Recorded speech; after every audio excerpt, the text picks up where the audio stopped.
Let's solve a classic SAT geometry problem, a circle inscribed in a square. We want the area inside the square, but outside the circle. Here is the diagram. The square has side length 10. The circle is inscribed, so it touches all four sides of the square. The key connection is that the circle's diameter equals the square's side. So the diameter is 10, which means the radius is 5. First, the area of the square is side squared.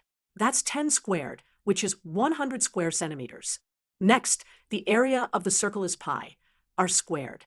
The radius is 5, so this is 25 pi. The shaded region we want is the square minus the circle.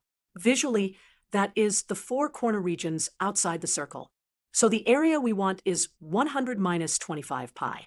That is approximately 21 square centimeters.